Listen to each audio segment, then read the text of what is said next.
All right. I'm live. I'm live. Thank heavens. Thank heavens. Thank heavens. I'm going to jump back into the other software and have a quick look here. Anyway, Dave here. How are you? Today is Father's Day. Excellent, excellent, excellent. Notice on the side here, totally different color. This is crazy. I have been forced into using a different software from YouTube. It's their new studio software. And there it is. And it's daunting, you know, when you're learning something new. It's like when I started with the CNC machine, it was new to me. So look, I'm going to see if I can get the other pop-up chat happening because this one's a little bit small. Give me a second. This is all new to me. How's that? There we go. There we go. Back to how you knew how it was. So what happened was we had the Studio Classic, which is how I do these live shows. And it was very, very awkward to start learning it, but I've got my head around it. And I was comfortable with it. You know, you get into a routine and away you go. Then they've come out with this thing that, they came out with this thing and they said, we're going to keep the two things running in tandem, but then away we go. And we're going to get rid of the old one. And that was annoying. Okay, so today is the 6th of September 2020. Today is Father's Day in Australia and a few other countries around the world. And you may know that I did put a request out on Facebook for a push block, for a gripper push block. And one of my kids came through. How good is that? So now I have two, which is fantastic. I can hand over hand on the jointer, which will be terrific. All right. Morning, Brian. Morning, everyone else. And thank you very much for being patient with me. Maybe next week we'll have a similar kind of slow start. Anyway, let's have a look on the show. What's happening today? Woodcart in use, possibly create a handle for it. So it's over the back there. We'll have a look at that a little bit later on in the show. It's fantastic. It stores so much. All of my crowded areas are cleaned up. My wood rack here that had little bits sitting on top, which were meant just to go there for a minute. I move them away further off. They've all gone into it. So now I can put my larger pieces up there. It is so good. 55-inch screen, John. Excellent. Now, John is in seventh heaven almost. He's got some very, very positive news going forward with his kidney, because for those that don't know, John has got PKD, polycystic kidney disease, and he's lost one kidney and he's looking to try and get the other one out and go into dialysis whilst he's waiting for a live donor. So if you know someone that would like to hand over a kidney for him, can't be a sheep's kidney or a pig's kidney, it's got to actually be a people kidney, that'd be terrific. All right, so there you go. It is great news because John is one of those guys that he's a very switched on guy and he's got all these drugs going for him for the pain and everything, and it's dumbed him up. Sorry, John. And he just wants to get focused again because all of the drawings, the later drawings, John has done, the earlier ones, Steve Innes did for me, but John has been absolutely generous and fantastic. So I wish you luck with that, John, really do. The start of the tongue drum project, and I'm going to use glow-in-the-dark resins, and we'll show you a bit of that. Carl's grandchildren's desks and Matt's melamine desk, they're viewers projects. If you've got viewers projects, please send them in to me. Look in the description box below where it says show more. Below the video, there'll be a little bit of a description about what's happening. Below that will be show more. Click that and it'll open it up. And then there's all the links there for what you can have a look at. And also my email address is down there. Springtime in the Mountains weekly video. I'll do that one first because I thought you might want to have a quick look. So last week, remember, I showed the cherry tree, hardly had any flowers on it. This is the cherry tree that I bought around 20 or 30 years ago. It was just a stick and planted. Here we go. So look at it now. It's starting to fill up.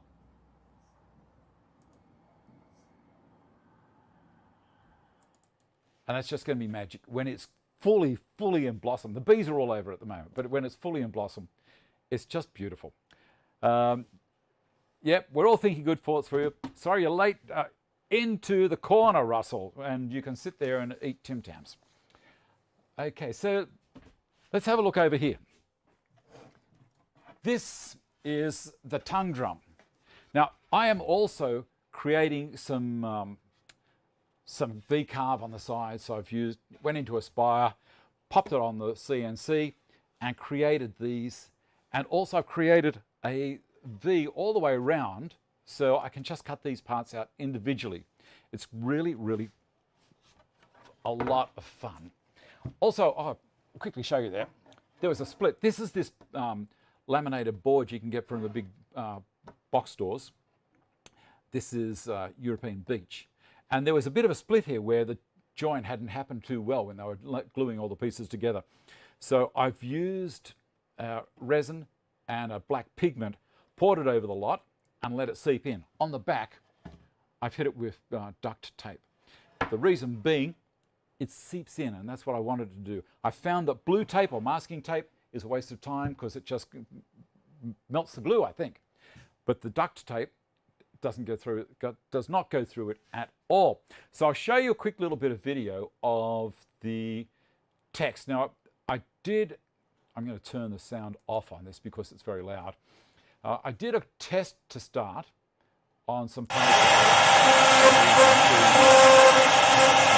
Sound off. Sorry about that. Just to get a feeling of what was going to happen, I did it without the dust hood on, but the dust extraction was still running. So it's not as effective, but it got a fair bit of it. I'm going through in one pass here, and I decided to go through in a couple of passes further down the track, actually in the board. And we'll go to that now.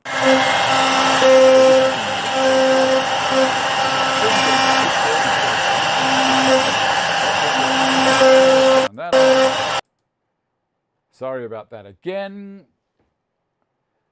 I should really watch what's happening with all of this with the sound.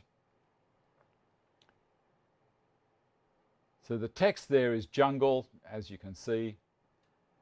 That's all done in V-carve or Aspire, whichever one. I'm sure there's lots of programs out there that'll do text. So that just happens to be the one that I have. I'm using a 60-degree V cutter, 1/2 inch across, which is 12.7 mil. And doesn't it do a magic job?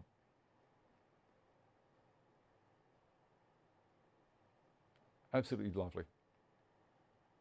You know, the setup is a little bit of time, but the more I'm doing, the quicker I'm getting at it. To carve that whole thing out took around about 1.5 minutes to do all the text. I love it how it does the yeses. Just a little bit here, bit there, and then clean up the last bit, and home it goes. Now that's that part of it. As I say, so I say as I say, it's too much.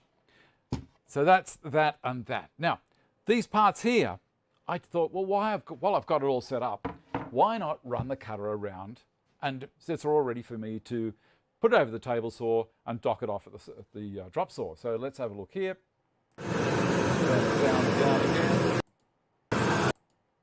Got it. Here we go. Starting her up. Push the cycle start button, and there it goes. Winding up.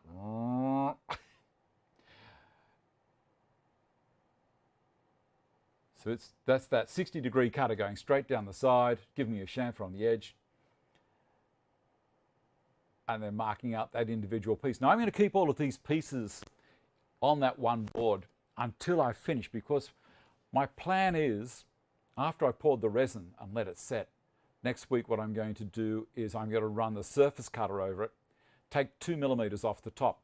So I've told this machine to start carving at 2 millimeters below the surface.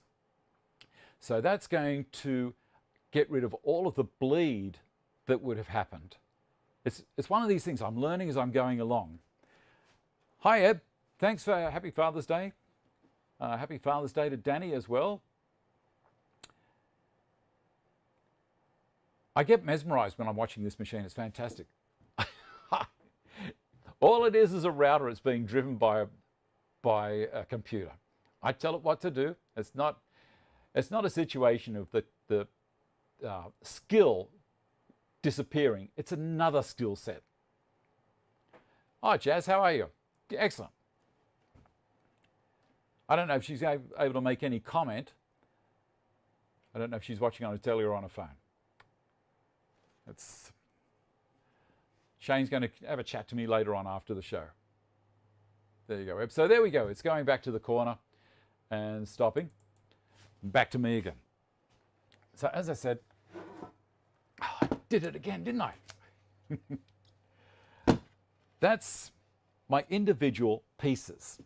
Now when I've finished surfacing and preparing this is going to go down to 19 millimeters because the plan that I'm using to make this drum requires all the individual parts to be cut to 19 millimeters. These are 380 by 150. Those two, they're the sides. And these are the ends, these guys here. And they're 180 by 150.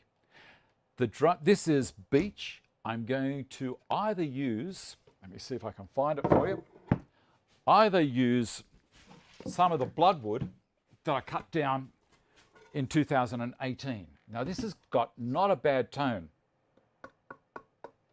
Hold on. It sounds better when you're laying it down. It'll be really nice when it's done, believe me. So I'm either going to use this bloodwood or I might use the jarrah. Now jarrah is a little bit darker, so it might be a nice contrast. So I don't know. Morning, Paul. Graham. Amazing, mate. I hope you have a great Father's Day. Thanks, Graham. The CNC is just another world, isn't it? Everyone knows, or if maybe you don't, but most of the people that watch the show are fully aware that I was approached by Avid CNC and they gave me that machine, and it blew me out of the water when they offered it to me. And I asked everyone as well on my Facebook page, what should I do? Should I take this thing? I don't know anything about CNC, or should I just say, no, sorry, pass? There was a couple of people were against me getting it, but the majority said, yeah, do it. You'd be crazy not to, and I've got to agree. And it made me use this. This is something that we get lazy with as we get older because we think we know everything. I've stopped there on purpose because I'm letting that one set in. We do think we know everything, but this thing shook me out of my comfort zone, and I built the thing, came as a kid, I built the whole thing, and taught myself how to use it. And I'm loving it. I'm nowhere near an expert, but it's so much fun using it. It opens up doors that were never basically available to me before. So it's a great machine. And thank you very much to AvidC and also to Vectric Limited, who gave me the software to run it. So absolutely fantastic. All right, where are we up to? The drum. This is the drum. So in Australian Woodsmith, this is the tongue drum that I want to build. Now I'm not going to use mitered corners and splines.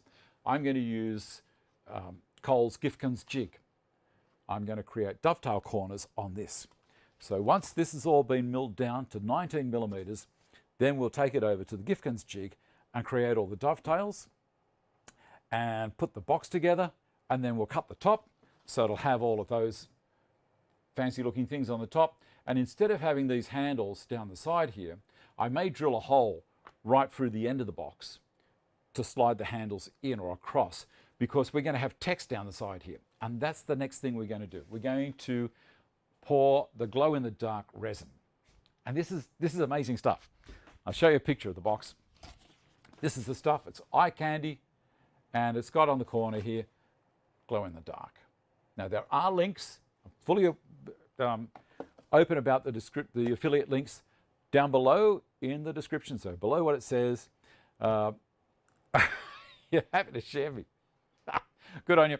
I think that maybe they're talking about Ebony's trip around Australia. She's doing a lap with her family.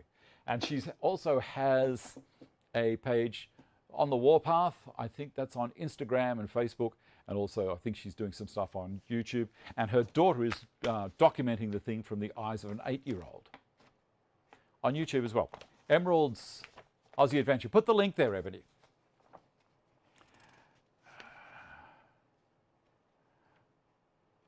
Brothers-in-law, not brothers-law. Okay, let's get started with the resin. I'll move this out of the way. Now the colours that I'm choosing are there. What do you think? Glow in the dark and glow in the dark.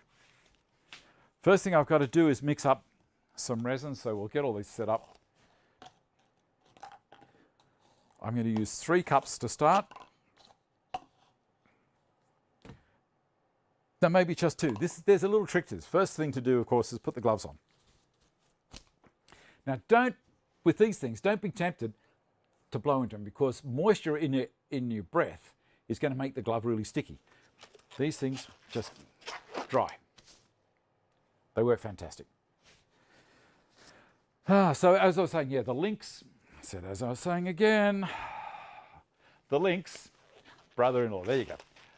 The links for this kind of stuff are in the description box below, if you're interested.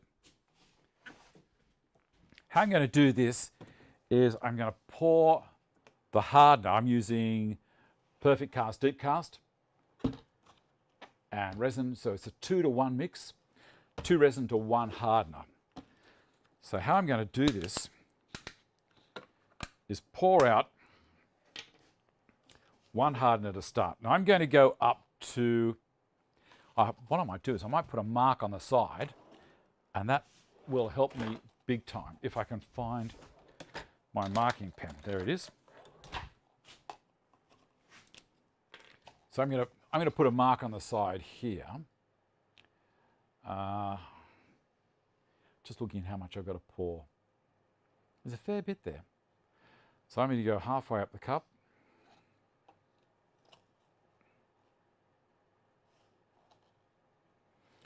And that's how much I'm going to use. Here we go.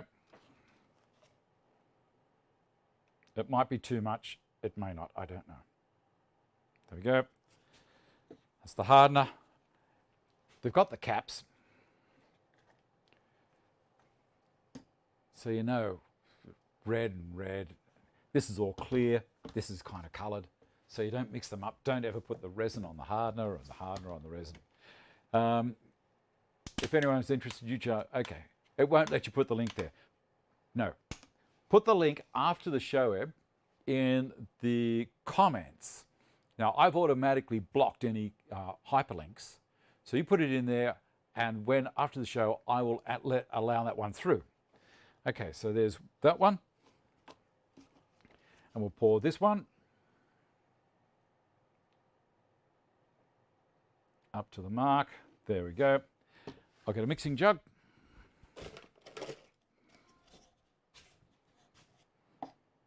That should work fine. So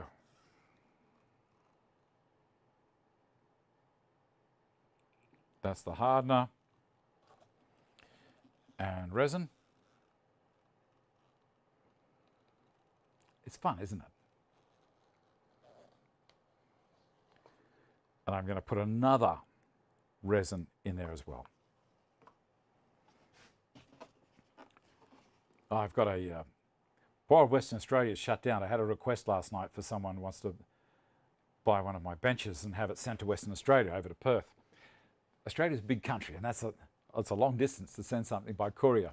So if it was you that asked me last night about that, I will check the cost of the courier this afternoon and send you a quote through. All right, now I'm going to use this spatula. It's look at this. It's murky when you first put it in, but when I stir it, it just goes crystal clear. Okay, now I've got to do this for 4 minutes, so that's going to be 27 past. Hopefully it'll work. Okay.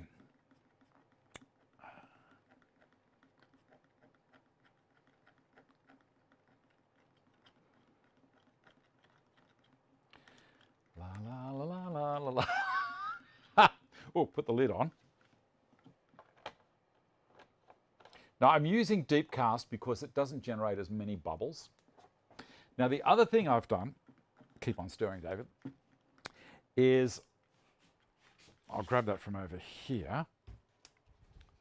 You might see there, that's a paintbrush.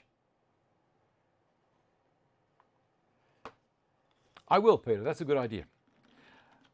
So what I've done to stop the bubbles and resin, or when you're doing resin work, Bubbles are just a fact of life. Now, one way you can reduce the amount of bubbles is to seal all the area prior. So that's why I've gone in there with the clear coat. No, it doesn't smell, John. Maybe smells a little bit of a plastic. This stuff's pretty good for you. Well, I wouldn't drink it. But they claim it doesn't muck you around too much. Oh, Matt, thank you very much.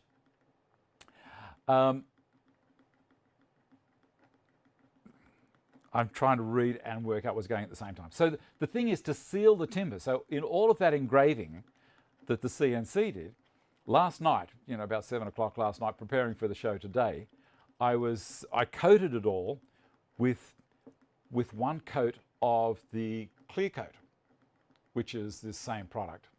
It's the same mob that do West Systems.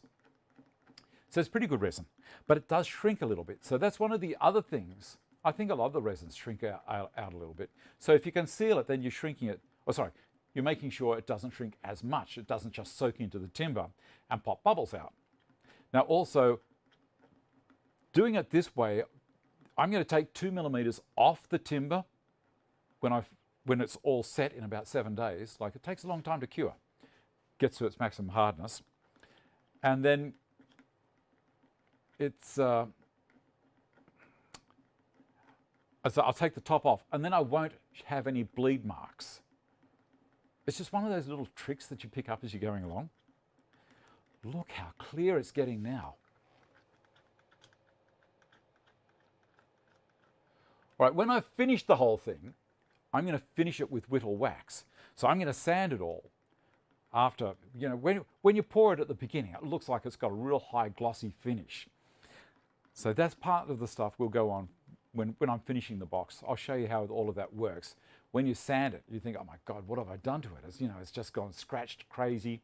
But when you put the wax over it again at the end, it just comes back to better than satin finish. All right, we're nearly there, another minute to go. Ah, Bink. Oh, my favourite child, is that right?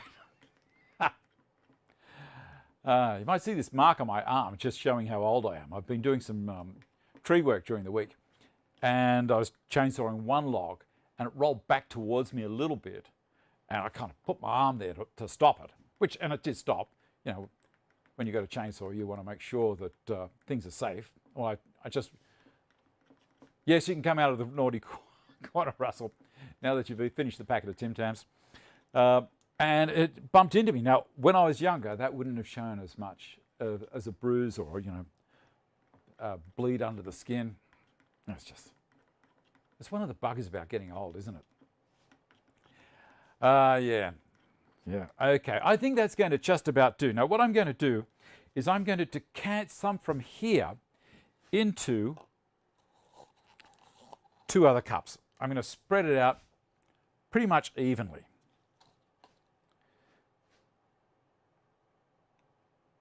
So I'm going to go up the side about 3/4. That'll do on that one. And this other one here. And because I want to put the colour into each. So it's going well. I think jungle is going to take up a little bit more resin. This is great. I love this stuff. Thank you, Matthew. All right, now, this stuff here, I don't know how much to use because I've never used it.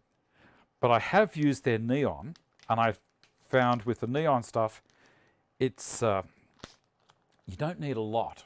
You really don't need a lot. These are a 5 milligram packet. So that's, I think you get 12, let me count, 1, 2, 3, 4, 5, 6, 7, 8, 9, 10. You get 11. 11 of these. Use it all. No way. No way. No way, Jose. I might use this spatula. I'll use this spatula. So I've got some neon green.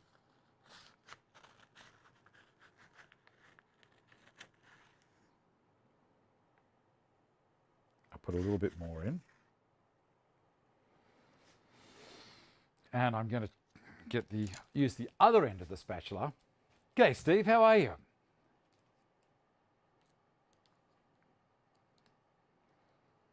It's awkward opening these little plastic packets up when you've got gloves on.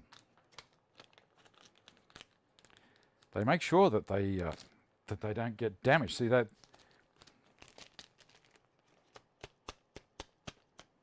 They put it in two. I keep on touching my glasses, don't I? These ones, there's a fair weight on them, and like as in they're a little bit heavy, and they keep sliding down my nose. But not to worry. Okay, so now I'm going to turn the spatula around and use the other end.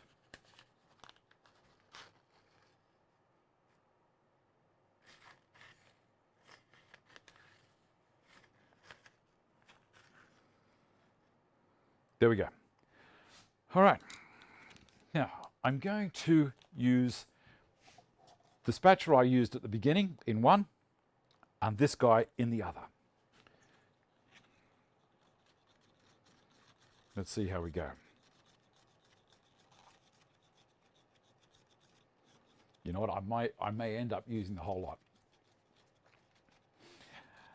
lot. Matthew, I'm building a tongue drum. Now this resin is to fill the V-carve, or sorry, the carving text that I've done in the sides. Let's have a look at the green one, see how it goes. I might go to Carl Camp for this. You can see down the top here. This to set, Bianca, this is either 7 or 9 days. So tomorrow morning, it'll be kind of okay. You know, it'll be hard enough so it doesn't move around too much. But if I touch it with my finger, it will leave a fingerprint.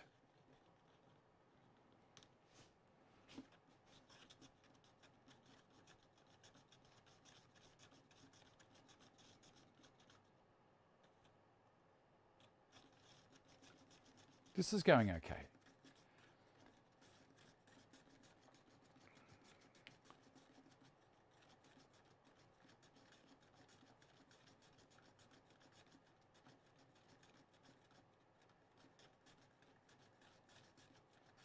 Okay, the temperature in here is 20 degrees Celsius and the humidity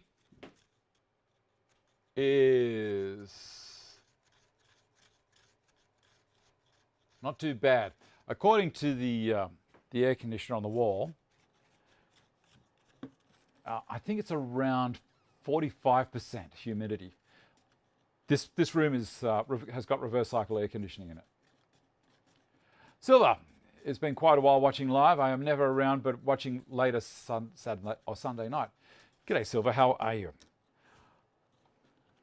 All right, I think that's going to be enough. We'll see how it goes. If it's not enough, well, there you go. It's a learning process. Move these out of the way. Close them up.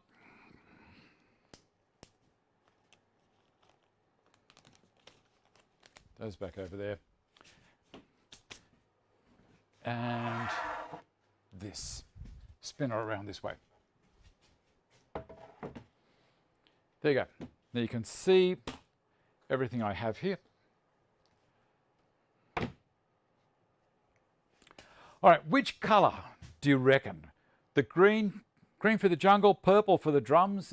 I want it to look a little bit like a kind of a voodoo kind of thing. Now I can pour it in without worrying about it spilling over the edge, because as I say, I'm going to take 2 millimeters off the whole thing when it's all finished.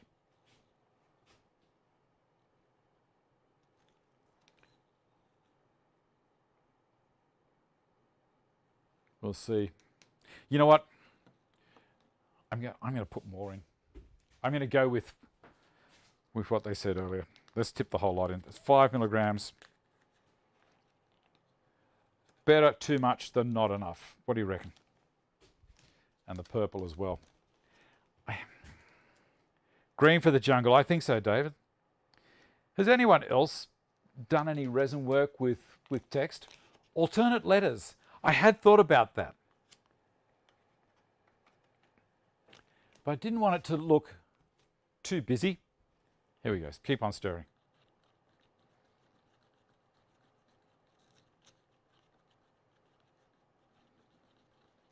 Yeah, I don't know. It would be. Never go short in the land of plenty. Yeah, I think that's going to be a little bit better. It would have been so annoying if I'd done it and it just didn't come up.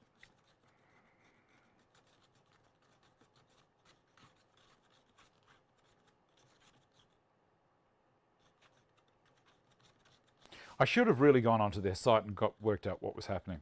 Look, I'm going to do jungle in green to start, and let's see how we go. We're going to start the pour now.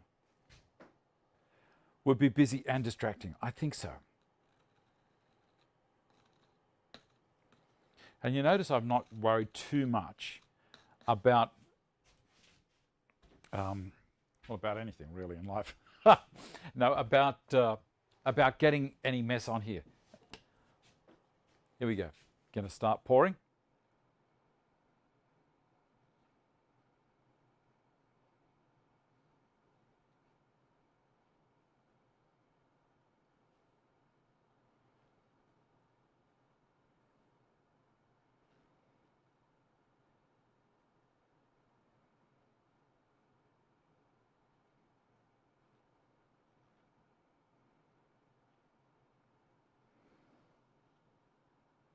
This stuff does flow very well.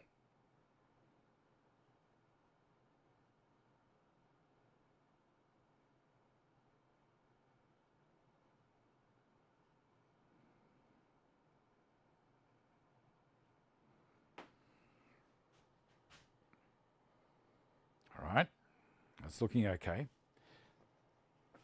What do you reckon, guys? I was going to do Jumanji there instead of jungle, but I thought, no, we'll just go with jungle. Go to the front camera.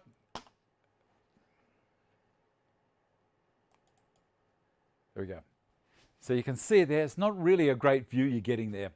I do have some extra, but that's okay. You know, what's happening here is I'm getting a feel for the product as well. So there's a saying called bush eyes, where you look at something and just know what's happening. That comes with time. So I will, further down the track, look at how much text we have here and go, right, I only need that much resin to pour up, and away we go. But honestly, it's better to have a little bit too much than not enough, because then you'd be mucking it up. No, it's not. So what happens, Bianca, is this board is 22 millimeters thick. I want it to be 19 millimeters thick. So I'm going to put it back on the machine when everything's dried, and the surface cutter is going to go over the whole lot and take 1/8 of an inch off. I've set all the text super deep. So I told it its starting point was actually 2.5 millimeters below the surface that we have here. So the machine's got what's called a 15 millimeter safe Z height. So the cutter comes up 15 millimeters, and then it goes down to do the next letter and zaps around. But so it's going to go down 3 millimeters, because I've told the machine also that every pass is going to be 1 millimeter. So the video I showed you was the first run at this. Then I set it up again and I ran it 3 times. And this is the result. Then I painted it all with the perfect coat, the clear coat top, and then to seal it. And that's why it's gone over the edge, and you can see that it's run over the edge. And now I've got it sat there. I'm going to let it sit there for a while. There's very few bubbles are popping, but I'll show you how we do the bubbles in a minute. And I think we'll go back to Carl Cam. No, I could have done it with a syringe, but it's more to clean up, Wayne. Pouring it out like this, as I say, I'm going to take 1/8 of an inch off the top. It'll be fine. But I can't do that until it's got to its maximum strength. This is lovely. I don't run it through a thickness jointer or thickness machine. because they're a little bit aggressive. I find the CNC is a little bit better.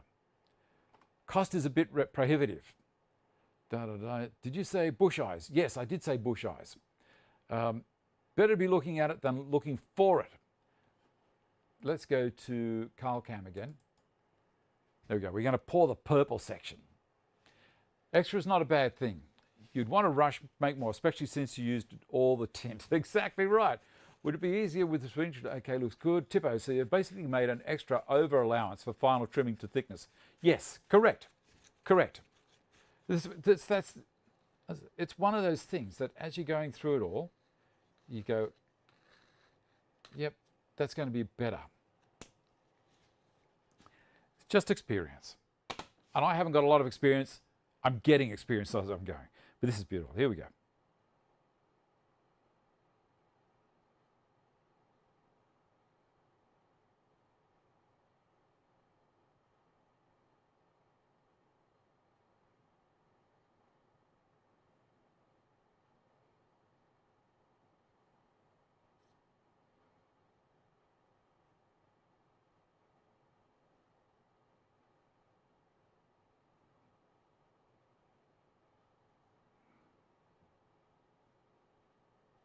I'm half expecting the dog to come running in, which is be fine.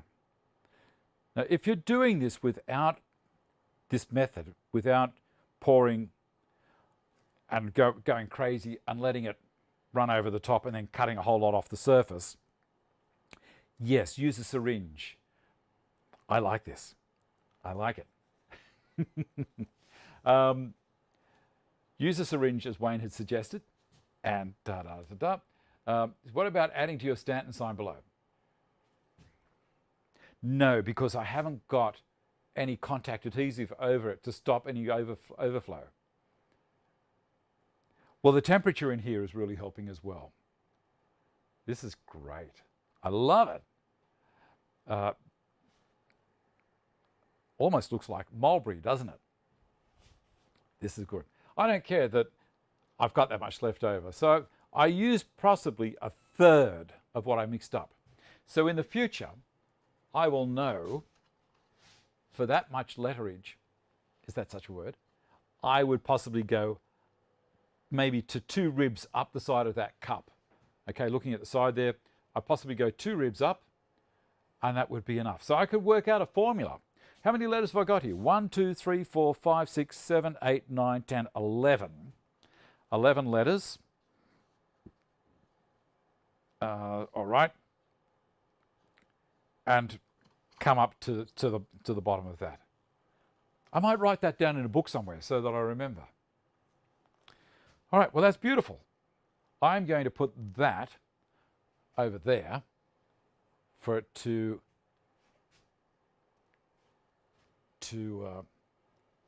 cure.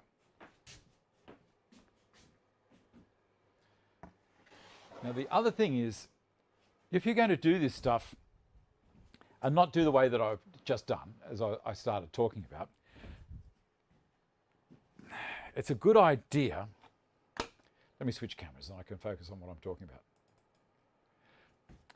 It's a good idea to get the surface that you sit the job on dead level. I mean, you spend a lot of time getting it perfectly level, both directions, because this stuff flows, and it flows for about 9 hours.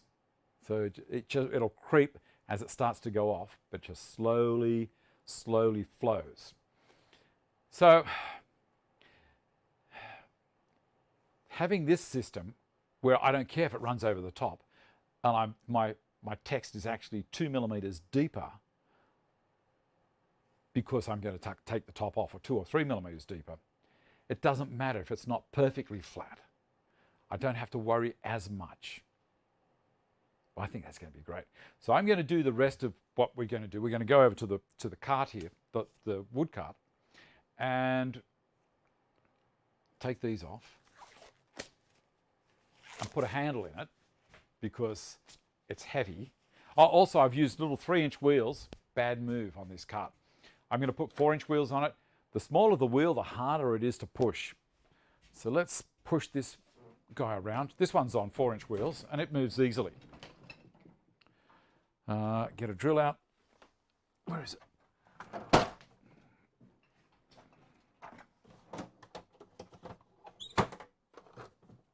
That and that.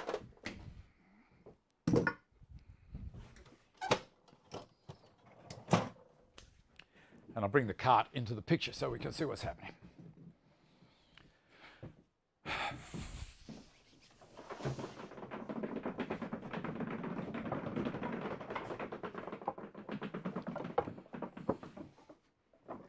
And I might even come to the other camera so you can see what's going on. It's great. I love that cart. Switch cameras to camera 3. What do you think? David, yeah, I will. I'm going to tune it. I'm going to tune it with a small Forstner bit underneath each tongue. Can't wait to get my Avid Pro, Dave. 10 weeks. Oh, wow, Rick, you got one. That's fantastic. I think so. I think so. Cole, how are you? You are better late than never. Will it glow now? I don't know. It possibly would. John, I had a table pour blowout overnight and several litres of resin on the shop floor. Oh no, cart has turned out great. It has indeed. All right, I'll come back down here. We can see what's happening. I'll drop the camera down a little bit. Sorry if it's annoying you while I'm doing this, but I think it just might be a little bit better. That's what I'm going to work on, is that handle there. So this area here is where I'm going to have the handle. So I don't know, I'll come down here a little bit closer. I don't know whether, when I put the roundover on, whether with plywood it's going to be comfortable to hold.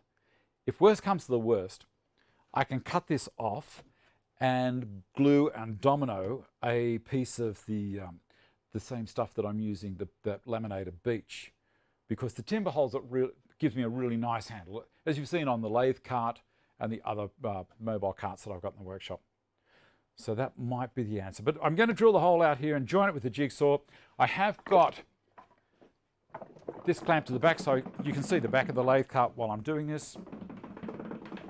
There's the area for all of the plywood and melamine. That all lives in here. See, off cut like that. I love it. Sits in there easy. The Kume ply. Little bits of melamine down here. This is great. Very happy with it. Old bits of form ply. 1/4 inch ply. Okay, so this is the area here that you can see I've got this backing board on here. So when I drill from the other side, it's not going to tear the ply out, because Forstner bits are renowned for doing that. Spin it around the other way.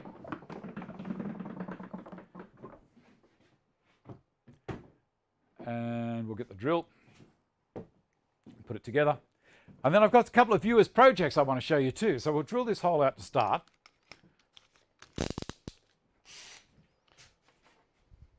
Having a quick look at the pour. Looks great. Looks great. Absolutely fantastic. All right, Forstner bit. This is a Forstner bit.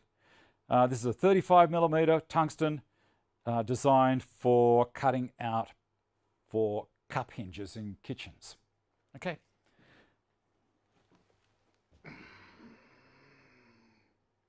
I'm going to go about there.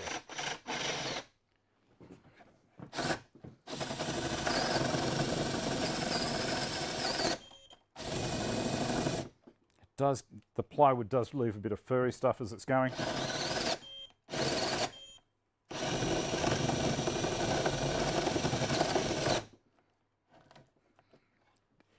Flat battery. Always the way, isn't it? Put a bigger battery on.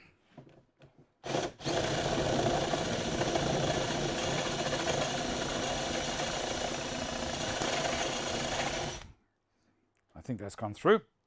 Ordinarily, I'd be standing over this side and holding the drill like that. But for the camera, I didn't. Let's see how we went with it. Release the clamps. Stay there. Oh, magic. Look at that. I'll show you the other side and you can see how nicely it came up.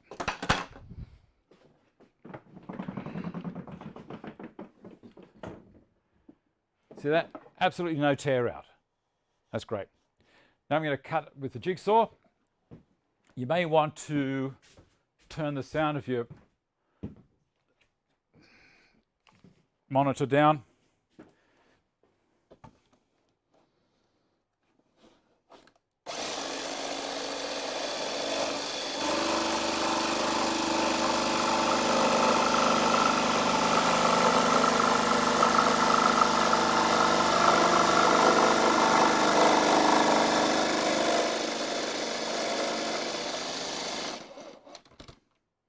Like so. And again, I'll bring the swinger around again over this way so you can see it happening from this side.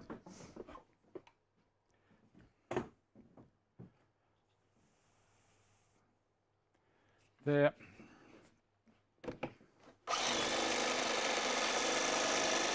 Actually, bring it around here a bit further. You watch it as it's cutting.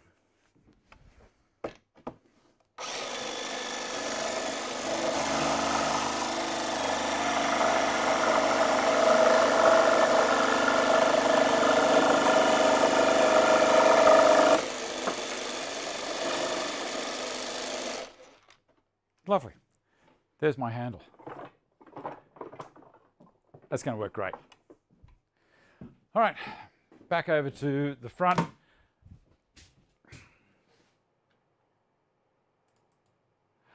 right, I'm going to have a quick read. I think you'll need to make one, definitely. Round over ply works well. Look at the pock bench. Yeah, but this is cheap ply and it's not Baltic. Not the, what is it? Baltic birch. This is Akume, which is relatively cheap. A lot of voids in it, Rick. We'll see how it goes. Maybe double up the plywood and it'll feel better. Possibly. Okay, I'll have a go. Used 4-inch casters on a welding cart I made last week for TIG. Has the gas bottles in the back, a fair bit of weight and really easy to move. Correct.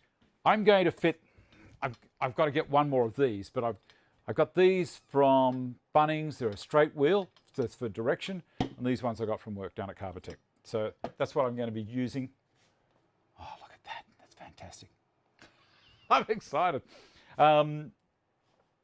Yeah, so I'll probably go with those. They're the ones that I've got on all the other carts. I want the directional wheel at the other end because this gets pushed down beside the CNC machine. And there's not a lot of space there. So we'll see how it goes. All right, Dave, I wonder if it would be worthwhile doubling up around the handle area. Have a look at that. Have to catch the rest tonight. Off to work now. See you later, Paul. Have a good time in the have a good afternoon. Sawdust on the timber. Yeah, well, I've got a dust extractor. I can clean that off, but doesn't matter. All right, let's have a look at some viewers' projects. Swivel casters at all corners. Well, I can't steer the cart down to the back corner. I don't know if I've got any more pictures here of it. I don't have any other pictures here of where it is actually living. Now, Carl, who's not here today, I'm going to quickly go to. These are ever so slightly warm, not hot, just a little bit warm. But for people that are concerned about as the resin heats up, they will get hot soon. All right, Carl, here we go. I'm going to throw the picture of Carl's stuff up. Carl Cam, not Carl Cam, David. We need to get to Carl's desk. Here we go. All right. Hi, Dave. During last week's show, I commented that I wanted to make desks for my 2 grandsons who are visiting me and my wife this week from Chicago. Someone suggested using plans from the Wood Whisperer, and that's exactly what I did. I forwarded a quick photo of the desks in another email. It was not able to include a message with that photo. If you come across the photo of the two desks, red and turquoise, that's from me. The boys arrived yesterday and we will take them home this coming Saturday. A whole week with them. They love the desks. I suppose they'll be playing a lot of school with my wife this week. Anyway, I wanted to let you know what I was up to. The build really turned out well, considering that I have about 8 or 6 hours labour invested in making and painting both desks. I won't be with you on Saturday, but as in Sunday, as I'll be in Chicago with my son, his wife and the kids. Take good care. Catch up in 2 weeks. How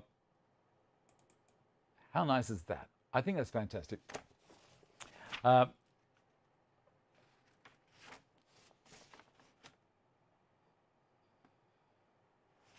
Some neat looking desks there. I was just trying to read Peter Woolworth's comment there. What's the next thing? Matt Hall. Matt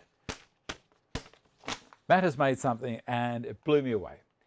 I will start reading. Hi Dave, firstly a huge thanks for your YouTube channel and email advice. I wouldn't have taken this on if it weren't for your channel.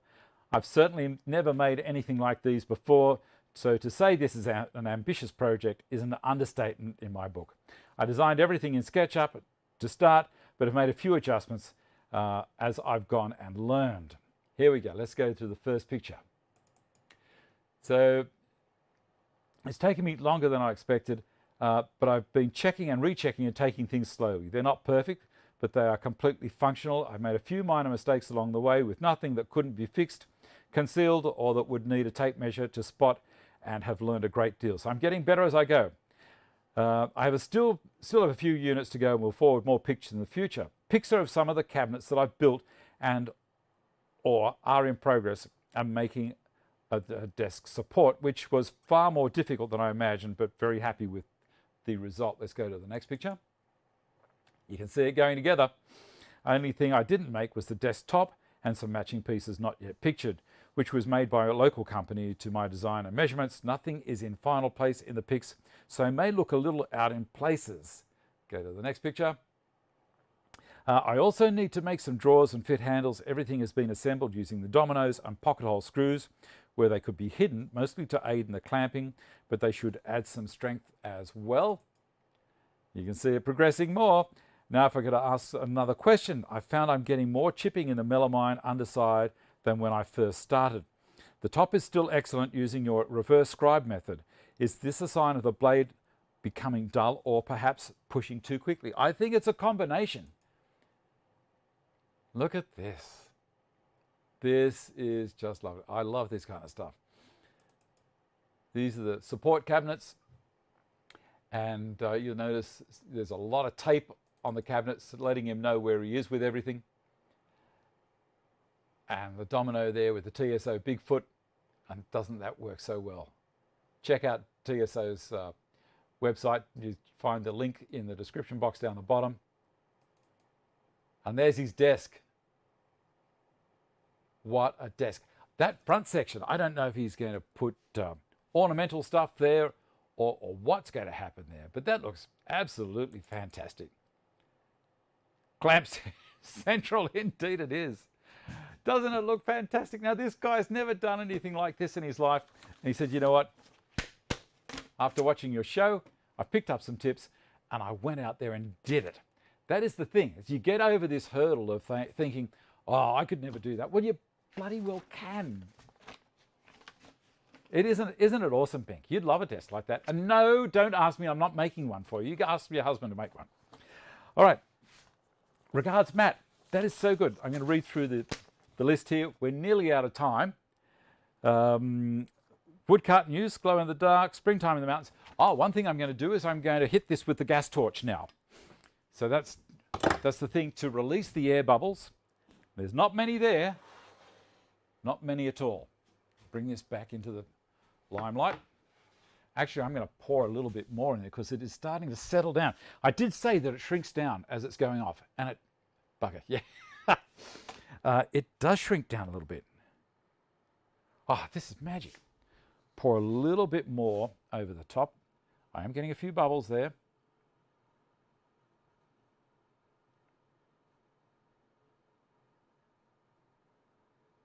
I'm wondering whether I should have stirred it up a little bit more first. I don't want to put too much on because I don't want it running off the edge and all over the floor. This stuff just keeps on spreading out. Was that an offer, Tippo? Hold on, let me have a look down here. There's a spot there. All right, gas torch.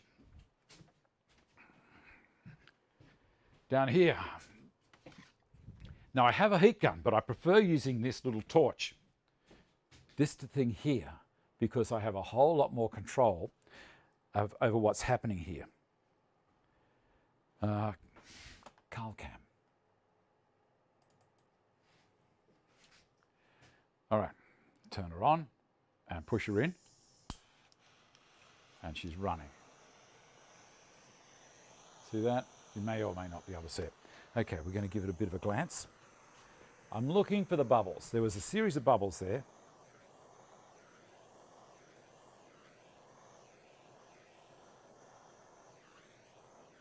You don't leave it on too long, otherwise if you heat it up too much, it goes crazy. Bubble there.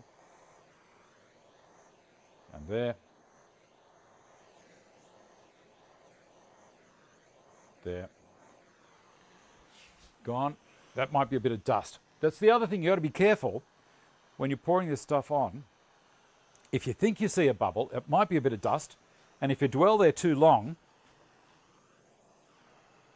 it's going to be a nuisance. It's going to bubble up. I love this.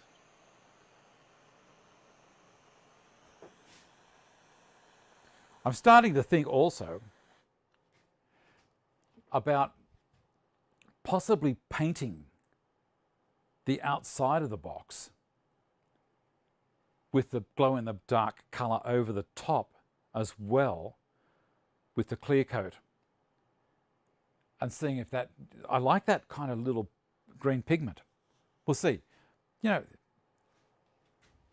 it's my job. I can do whatever I want with it. Let's go back to the beginning here. All right. Need to invest more clamps. Yeah, they say you can never have too many clamps, and it's true. All right. Okay. I think that's it. Thanks everyone for watching. Consider being a patron. We're going to have a patron meeting, a Patreon meeting, directly after the show, maybe in about 3 or 4 minutes. So what you do is you go to Patreon. If you're a member, you'll have a look down through the posts that I've done. About 4 or 5 posts down there is the link to the Zoom meeting if you want to join in with the Zoom meeting. It's nothing really special. Basically, we just have a little bit of a chat. It's a group of guys in there who we're starting to get to know each other a bit. You know, it's really handy for around the world, people that I would never have met otherwise, and chat about what's happening in their life at the time. It's a little bit of fun. So if you want to do that, you have to be a patron to be able to access it, and it runs for about half an hour. All right, give me a thumbs up if you like what I'm doing. Let's see if I've got a thumbs up here. I think there's one there. There it is. Don't click on that. Click on the one down the bottom. And thanks to my patrons who are supporting me for the show. If it wasn't for them, I probably wouldn't do it. You know, it inspires me to stay here late at night, get everything ready, and then jump down here early in the morning and just do the final bit. Work my head around YouTube's latest software. Just don't give them the secret code. Exactly right. But we'll move on to the box making next week. So I'm going to put this over the machine, or put the machine over the top of this next week prior to the show. I'll video it, and then we'll get into doing the dovetail joints. All right. Minimum Patreon outlay is $1. It's $1 US for a month. Okay. All right. There you go. Thanks for watching, everybody. Share the video around. Click the thumbs up. Click the subscribe button. And intro and text. And I shall look after yourselves. And I shall see you next week. Bye.